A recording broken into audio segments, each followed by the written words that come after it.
Carolyn Molnar, and over the past few years I have been putting together a YouTube channel, which you have now found. I have over 200 clips of different things that I've learned from the spirit world, and I hope you'll enjoy them and find them interesting, and maybe even educational.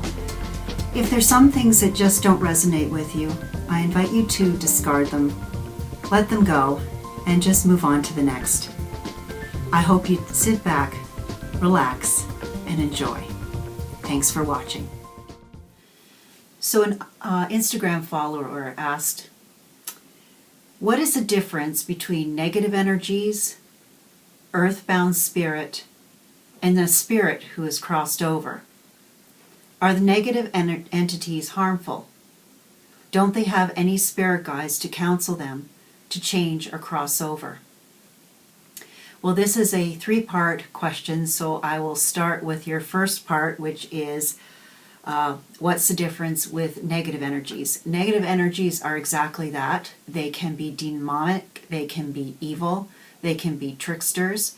They're usually brought onto the earth plane through conjuring, through rituals, and they tend to stay, not always, to stay in the spot where they've been conjured.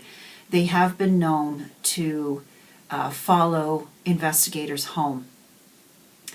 They are something to avoid, and psychic protection is very important if you're ever involved with anything like this.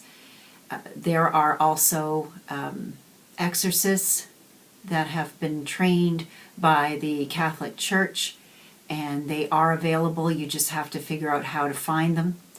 There are also mediums that work with demonic energies. That's not me.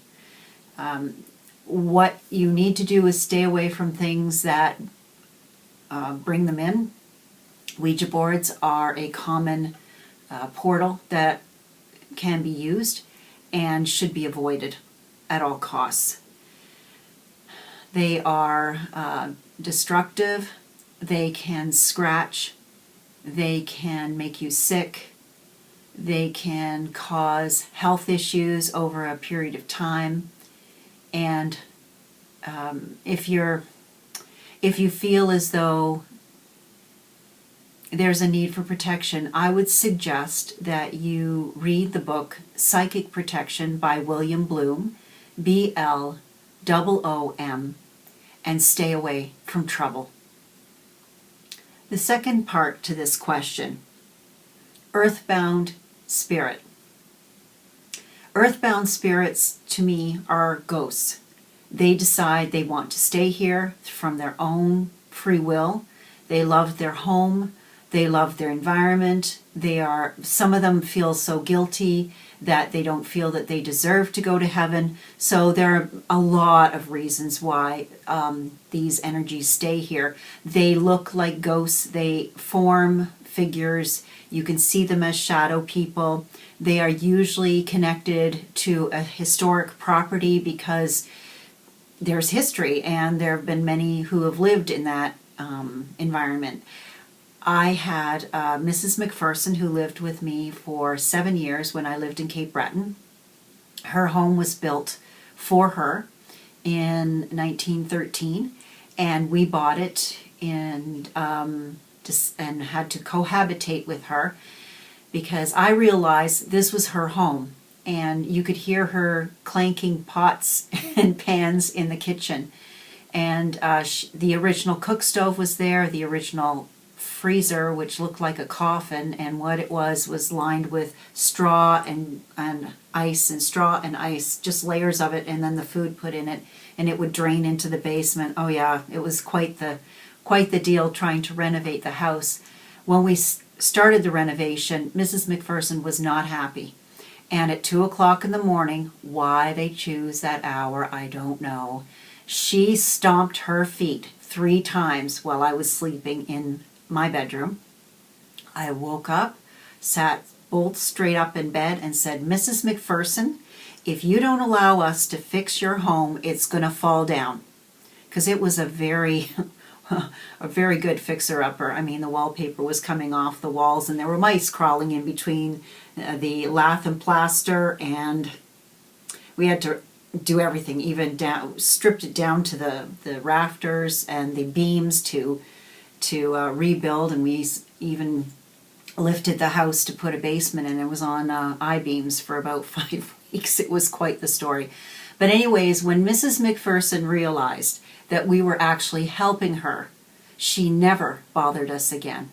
So the third part of the question is, so what is spirit? That's normally what we become after we pass through the portal called death. It is a time of gathering of loved ones that we've missed, and it's a huge reunion. It could be family, friends, pets, doesn't matter. As long as you're connected through understanding and love, you will regroup. You will look at your life review, which is something that is a definite thing in order to go to the next lifetime. So what have you done? What do you need to do? What can you improve on? And that is the next contract that's put together for the next lifetime. They live in homes if they want to, and my mentor told me these homes are based on the good deeds that we've done here on the planet, so hope you've done well. And we can do what we want. We can take up what we've done here on the planet. If you want to be a doctor, you can continue to be that and influence, new discoveries on the planet. You can enjoy music. You can be philosophical if you want and go listen to someone like Socrates if they decided not to reincarnate on the planet. It's a very loving, gentle space, and the pervasive energy is love. So hope that helps you with the spirit experience, and it's a normal, natural progression from here to there.